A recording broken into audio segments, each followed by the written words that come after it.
Alberta, the strongest economy in Canada, a province with the most exciting opportunities in the world today. The reason is its vast energy resources.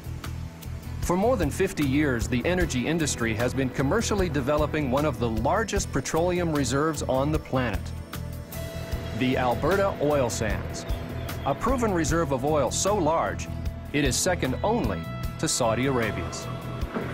Production rates from the oil sands already exceed 1 million barrels a day.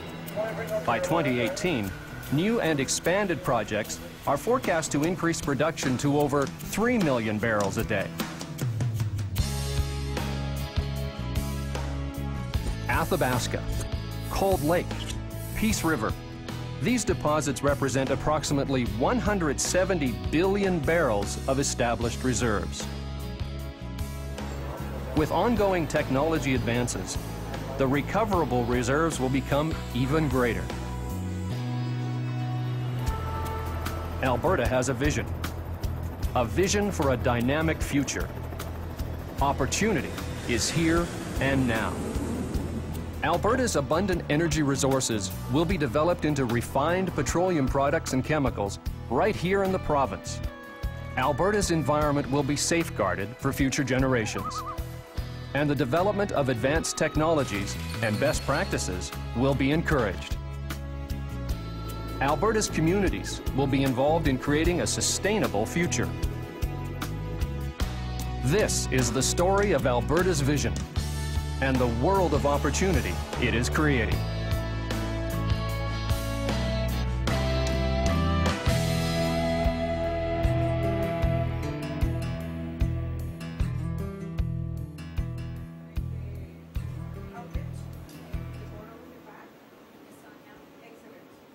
What appears to be a medical CT scanner actually is, but this is no hospital.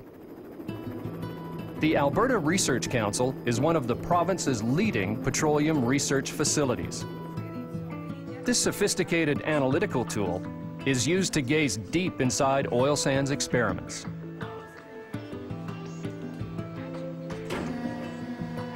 The knowledge gained from applying expertise to advanced studies like this is leading to more economical and more environmentally friendly oil sands recovery techniques. Less than 100 years ago, this resource was considered inaccessible and unusable. But times have changed. Alberta's oil sands now have an important role to play in the world's hydrocarbon future. The oil found in the oil sands is in the form of bitumen. But getting it out of the ground and turning it into a usable form of energy isn't easy. Depending on the location, it may lie below swamps, mixed amongst sand, or encased inside rock formations. Despite challenging terrain and reservoir conditions, Alberta has created the solutions. Many of the technologies that have been developed to extract the resource in Alberta can be applied to reservoirs around the world.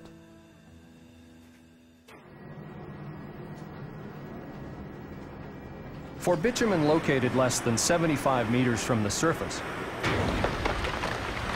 mining has proven to be the most effective method of recovery. Some of the largest moving vehicles on the planet are found at these northern Alberta oil sands mining sites. 400 tons per load, 24 hours a day, 365 days a year. Even at this astonishing rate, they're barely scratching the surface. Only 20% of the established reserves in the oil sands can be recovered through surface mining processes. Producing the larger, much deeper reserves has required ingenuity and many years of focused research and development. To meet the world's increasing demand for heavy oil, Alberta utilizes a variety of in situ recovery technologies. In situ, meaning in place, refers to processes for recovering the bitumen deep underground. In most cases, it must be heated to a liquid state and then pumped to the surface.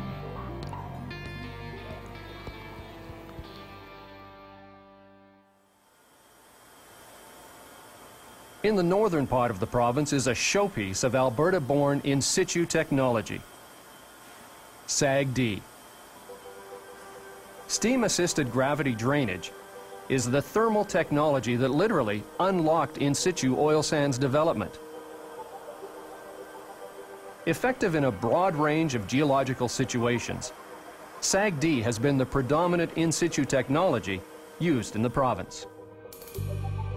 SAGD utilizes two parallel horizontal wells placed near the bottom of a reservoir. The upper well injects steam to heat the bitumen, allowing it to flow to the bottom well, where it is pumped to the surface and sent for processing. This Alberta operation is the first to integrate SAGD with an on-site upgrader, a facility that converts the bitumen to its next stage of quality refinement. What makes this operation truly unique is its application of an integrated upgrading process that includes gasification. Gasification separates the heaviest component of the bitumen and converts it into a clean synthesis gas. This gas is used to generate steam for the extraction process. It also provides hydrogen for upgrading the bitumen to a premium quality synthetic crude oil. By integrating the extraction, upgrading, gasification, and infrastructure facilities, less energy is consumed, while producing higher valued products and conserving resources.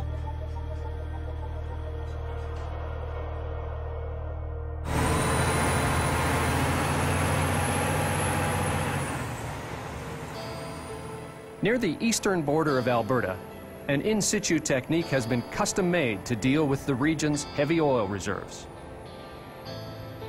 CHOPS, or cold heavy oil production with sand, closely resembles a conventional oil well.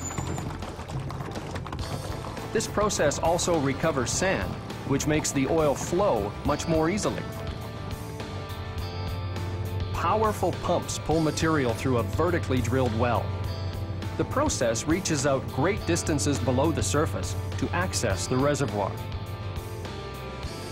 CHOPS is a simple, effective technique with a reduced environmental footprint.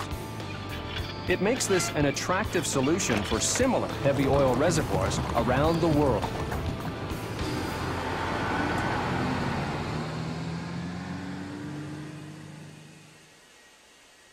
Several of Alberta's in situ technologies rely on water for steam generation.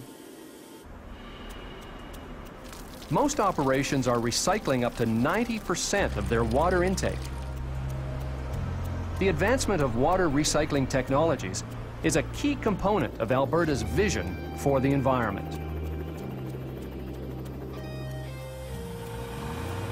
This in situ oil sands operation in Alberta's Cold Lake region is using a process called CSS, cyclic steam stimulation. CSS injects steam down the well at high pressure and temperature. After a soak phase, the well begins to produce a mixture of bitumen, water, and gases that are piped to a central plant for processing.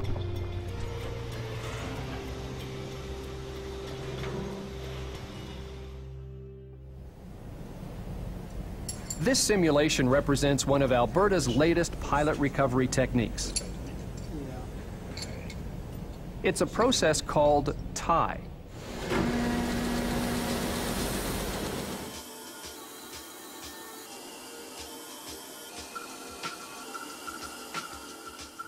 Short for toe-to-heel air injection, the process preheats the bitumen with steam and then injects air into the vertical well to cause a combustion reaction. The high temperature causes the bitumen to flow from the toe of the horizontal producing well to its heel. It's extremely efficient, using much less water and natural gas, and results in an oil ready for the pipeline.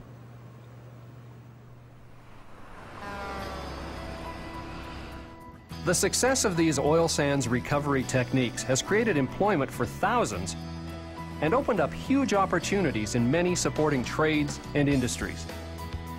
But to be clear, this is more than just an opportunity for Alberta. Companies from around the world are providing goods and services for oil sands development or coming here to learn from the expertise that has been developed.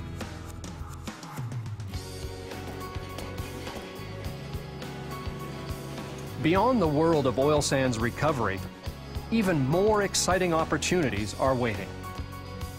Alberta has worked with industry to prove that processing heavy oil into higher value products right here in the province is both technically and economically feasible.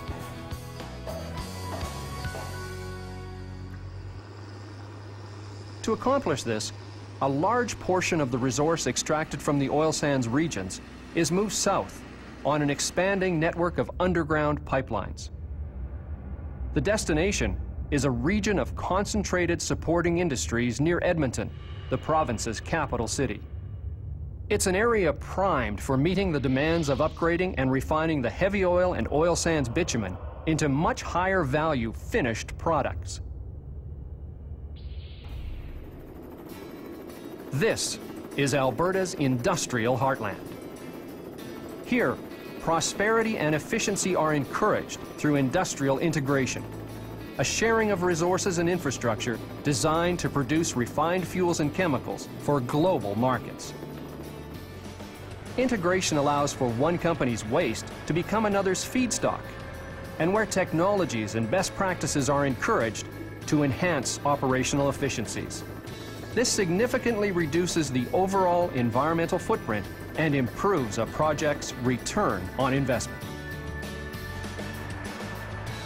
Once extracted, the heavy oil and bitumen is processed at an upgrader like this one. The upgraders will transform this heavy product into a synthetic crude oil similar to light conventional oil. Alberta has 5 bitumen upgraders processing over 1 million barrels per day. Additional upgrading investments are being announced that could lead to capacity doubling over the next 10 to 15 years.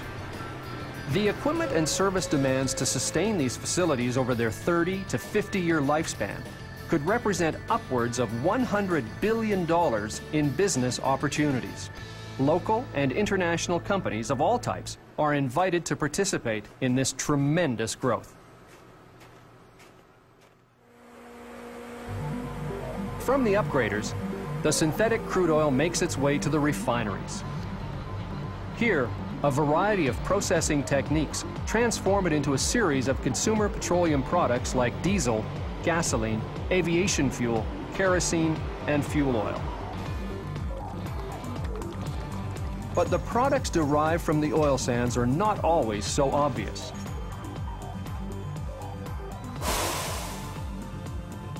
This petrochemical plant creates plastic beads from natural gas-based ethane. The beads are sold to manufacturers that will convert them into a wide range of everyday plastic products. Alberta's petrochemical industry is looking at the rich natural gas liquids found in the upgrader off-gases as a new feedstock. This opportunity meets the objectives of government to maximize the value of our oil sands resource by moving up the value chain to produce products for global markets.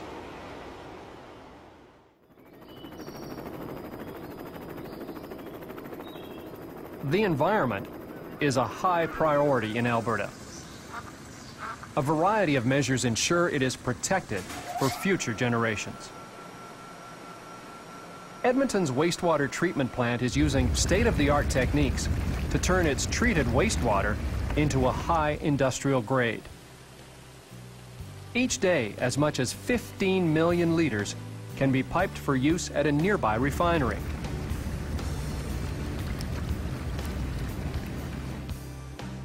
Facilities like this will continue to help reduce industry demands on local freshwater supplies. Alberta also recognizes the importance of maintaining healthy air quality. Ambient air quality is monitored at several locations in the Athabasca deposit region. Yeah, sulfurs are fine, hydrocarbons are fine. The area consistently receives top air quality ratings. Ammonia is fine. While the oil sands account for less than 0.1% of global greenhouse gas emissions, Alberta is leading in action on climate change. The province was the first jurisdiction in North America to enact climate change legislation and set a price on carbon. Carbon capture and storage is a critical element of Alberta's climate change plan and will play a role in managing oil sands-related GHG emissions. And the government has committed $2 billion towards the development of a number of large-scale CCS demonstration projects. From Alberta, it's on to the world. Pipelines, highways, and railways transport the oil sands products to global markets. It's estimated that every dollar invested in the oil sands generates over $8 in direct or indirect economic activity. This has a positive impact and generates tremendous opportunity across all sectors of the economy. With production rates expected to expand over the next few years, the province will continue to experience strong economic growth. Alberta is ready and is managing this growth responsibly. By working closely with industries and communities, strategies are being developed to provide a sufficient labor force, to care for the environment, and to create the necessary infrastructure required to take full advantage of the oil sands potential. The world is looking for a safe, secure, and stable supply of energy resources. Alberta is poised to fill that need responsibly. The opportunities here are immense. The time is now to participate in Alberta's astonishing growth.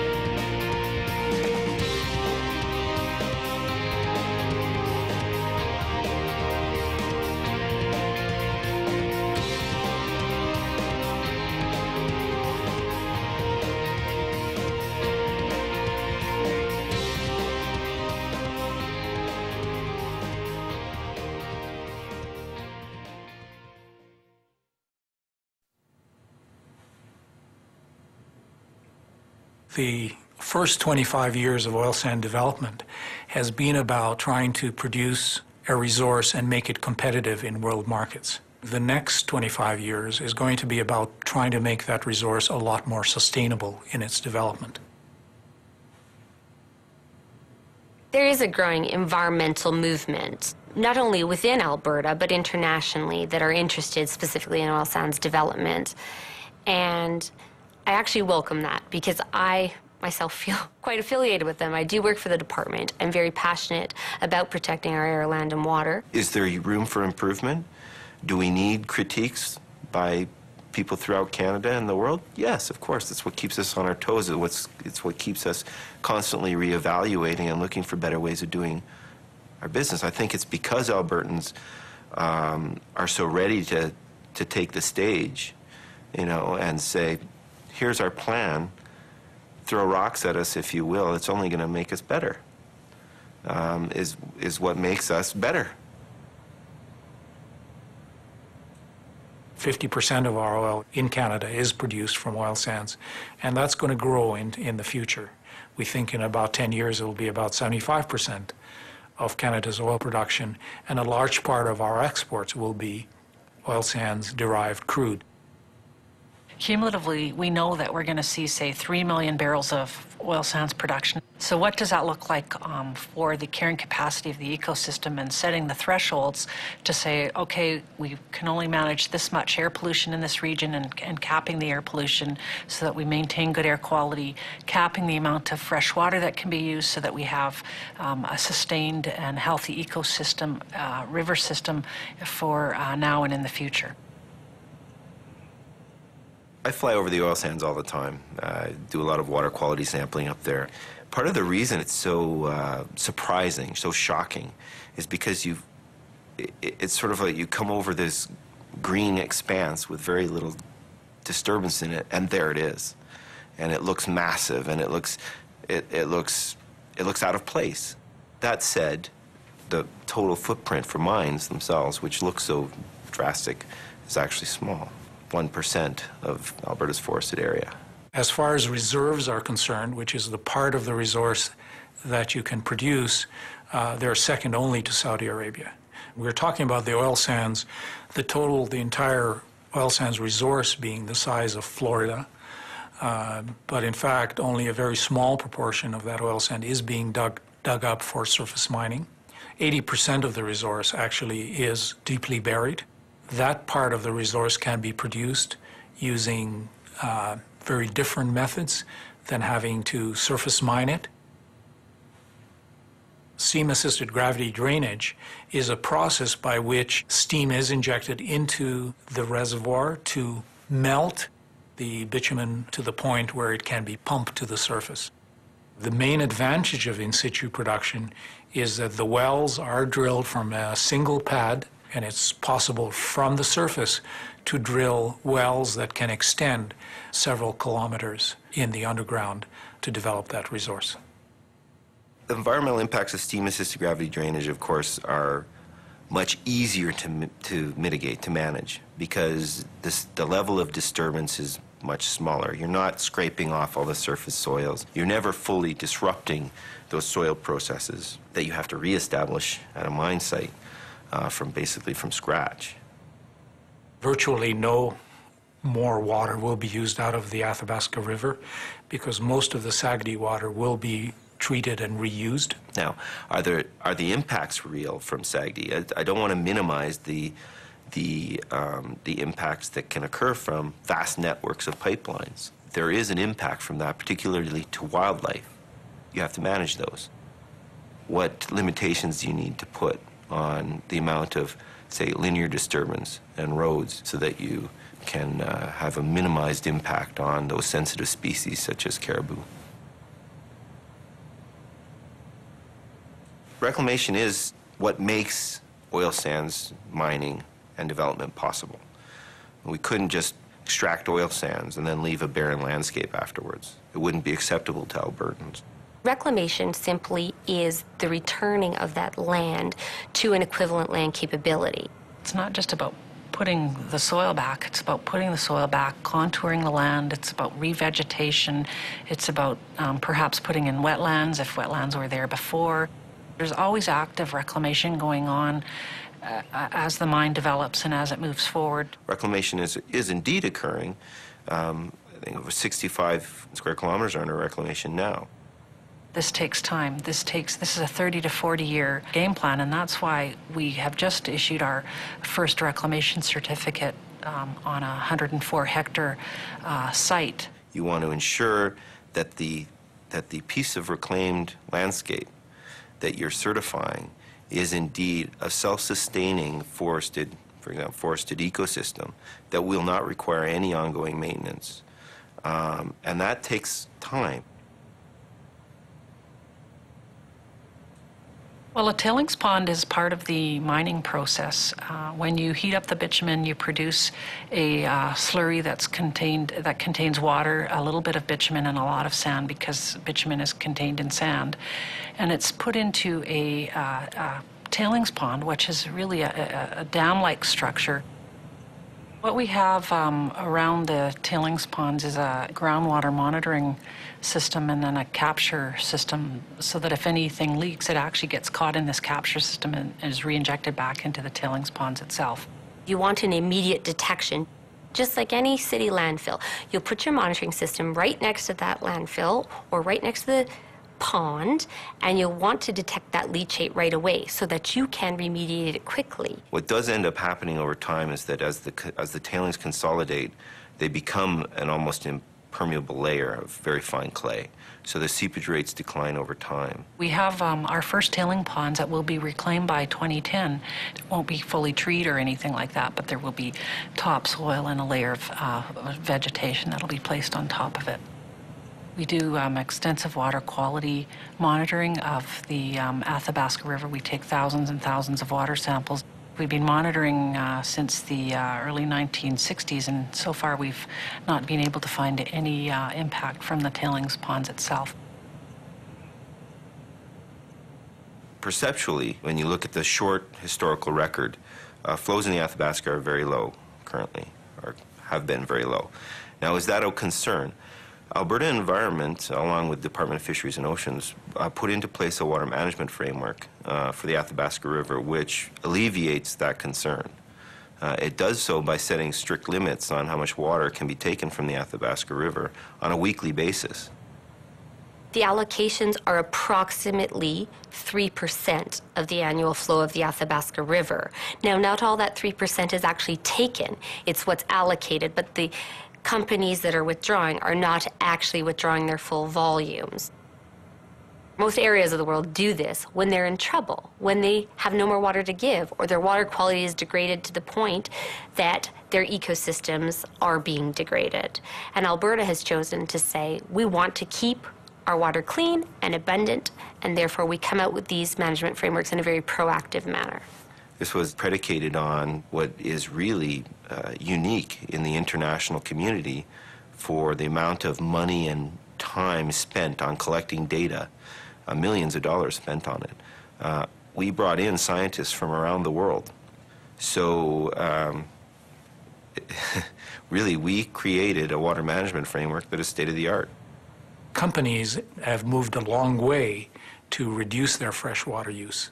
I'm talking about from 80% freshwater use to now 3 to 4 to 5% in steam-assisted gravity drainage operations. In Alberta, we summarize air quality through what we call the Air Quality Index. We measure 5 air quality pollutants, and then we wrap that up into a number, and we have a standard that we like to see. So over the last 10 or 15 years, the air quality has been rated good 98% of the time. The air quality actually hasn't gotten worse in Fort McMurray because of the stringent standards that we have in place. Because of the heavy industrial development in that particular region, there is air quality monitoring going on 24 hours a day, 7 days a week. And it's actually been very vital to show us what is happening with specific air quality contaminants. Overall, the air quality is very good. That is backed by the monitoring that has occurred for decades.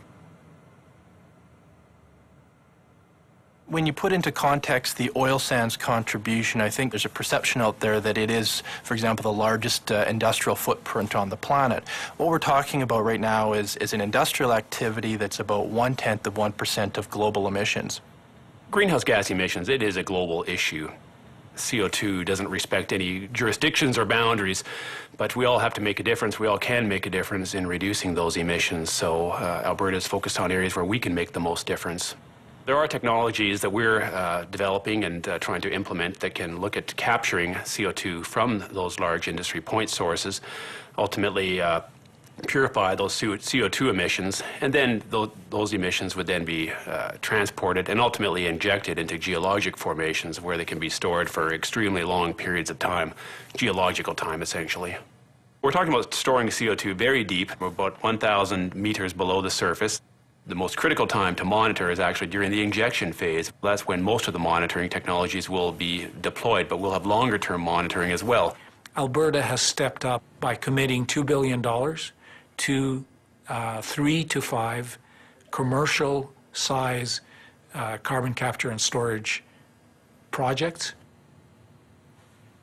Our experts in Alberta are recognized as international experts, and they're in high demand around the world. We've been working not just at the Alberta Research Council, but Canadian universities, Alberta universities, working on projects in Australia, in China, in the United States. I don't know if anywhere else in the world where these kinds of ideas could be managed as well as it's here, especially because we have the resource, but also the people resource have been developed here.